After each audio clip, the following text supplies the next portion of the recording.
It's very strange, but the mount was calling my name. I felt as if somebody had a rod and they casted it off the top of that mount, and the hook went into my chest.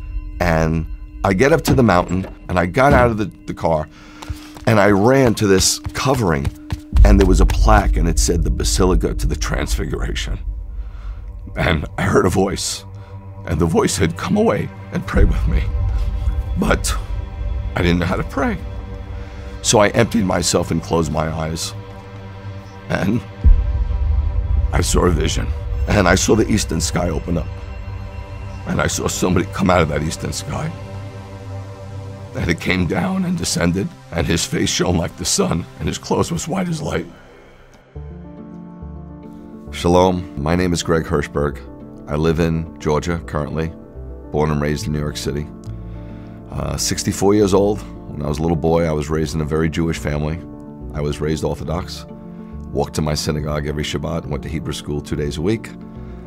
It was pretty austere. My mom sat behind the curtain. My dad wasn't too into it, as I could tell, but he loved my mom, and my mom was Orthodox, so he went along with it. I knew I was a Jew, and there's something special about being a Jew. A Jew isn't just a religion, it's a nationality. When I'd be hanging around friends and somebody say, "I'm Puerto Rican," or "I'm Italian," I'd always say, "I'm Jewish." But then I got to a point, there was so much anti-Semitism in the Bronx that I didn't want to be Jewish anymore. I'm not so sure I was ever tied into Judaism, to be honest with you. So I got pulled into some Eastern cults. I got very involved in martial arts. Martial arts sometimes is just not a sport, it's a religion. And I had somewhat of a cult leader, and he started to teaching us about the Kundalini energy and sun postures and meditations, and I was kind of into it, but it was a little confusing. Well, lo and behold, I married this swimsuit model, and we were thinking about where to go on our vacation, our honeymoon. And this cult leader, if you will, and I don't know what else to call him because it was a cult, he said, "You need to go to Israel." And he was so influential in my life, such a powerful influence, that I thought, Israel? I'm thinking Jamaica. I'm thinking on the beach. To be honest with you, I'm thinking about partying and getting high and just laying out. I'm not thinking Israel. I had no desire to go to Israel, but there was such a pull on my life. This is hard for you to believe, but the next day I was on the train going to work, going to Manhattan, and I sat next to somebody who I never saw before, and they said, "Have you ever thought about going to Israel?" So I'm not the sharpest tool in the shed, but I'm no bowling ball either. So I decided maybe I should go to Israel. But I was so convinced that I was going to have a lousy time in Israel that I put a week of the Greek Isles on the back end of the trip. We go to Israel, my wife and I at the time, right? Get married, go to Israel, leave New York City on an El Al flight, get into Ben Gurion Airport, and we immediately take a flight to Eilat. I was scuba diving in the Red Sea. We were water skiing on top of the Red Sea.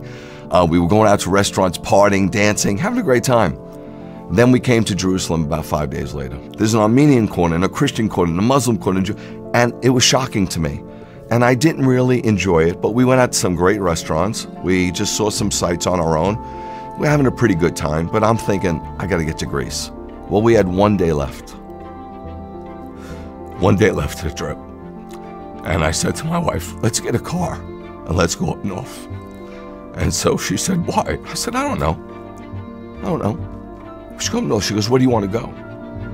I said, I remember hearing something about a place called Tabor, a mount where something pretty special happened.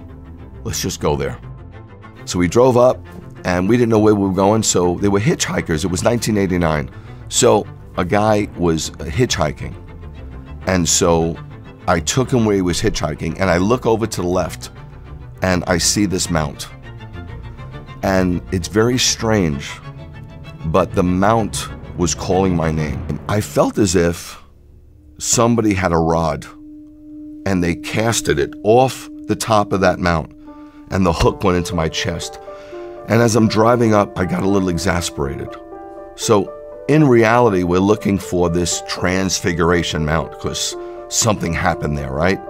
And I get up to the mountain, and I got out of the car, and I ran to this covering, and there was a plaque, and it said the Basilica to the Transfiguration.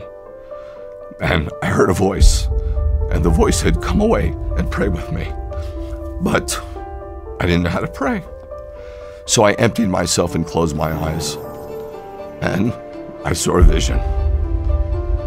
And I know that sounds weird, but people all over the Bible saw visions.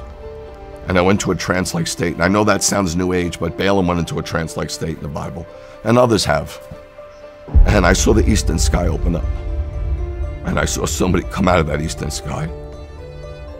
And it came down and descended, and his face shone like the sun, and his clothes was white as light. And he pressed himself up against me. And the first thing he said is,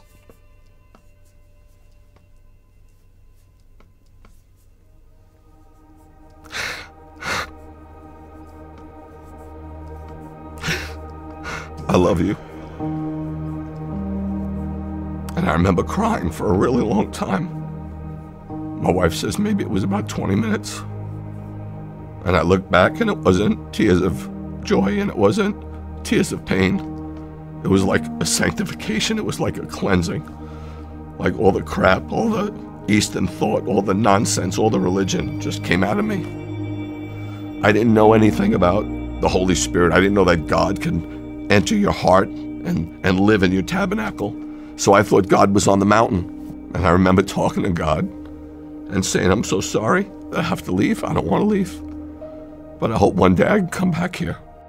2 kids from the Bronx, punk kids from the Bronx, go to Israel on their honeymoon to party. And we come back born again, saved, knowing Yeshua as our Messiah. And I got to tell you, I was shocked, because I was taught as a young man that Jesus had nothing to do with us. I thought he was the head of the Catholic Church, and Moses, if you will, is the head of the Jewish synagogue. But then I turned over this New Testament expecting to see something really Christian, something hardcore Gentile, and said, this is the genealogy of Yeshua the Messiah, the son of Abraham. I'm like, what? I'm in shock. The son of David. I'm in shock. I'm reading this genealogy, and it's purely a Jewish genealogy. I get into the other parts of the gospel, and I see he's circumcised on the 8th day like me. His mother goes through purification rites, Tohar, like my mom. He has a Pinyan Haben and dedicated, like I was. Man, I can't believe it. So to this day, when they say to me, you know, Rabbi Greg, Jesus was Jewish, I'm like, what's with the past tense? It doesn't matter, but that's a fact. And the crazy thing is, I was secular, right? How did Jesus, the head of the church, bring me back to my Judaism? So if you believe in Yeshua, you don't become less Jewish, you kind of become more Jewish. Jesus never gave up being Jewish. He's born a Jew, he was raised a Jew, he was Torah observant, he died a Jew, he was buried a Jew, he rose a Jew, he ascended a Jew, and he's coming back as a Jew. I never look back. I'm so thankful for what God has done for me. I feel so free. I feel so alive more than I've ever felt.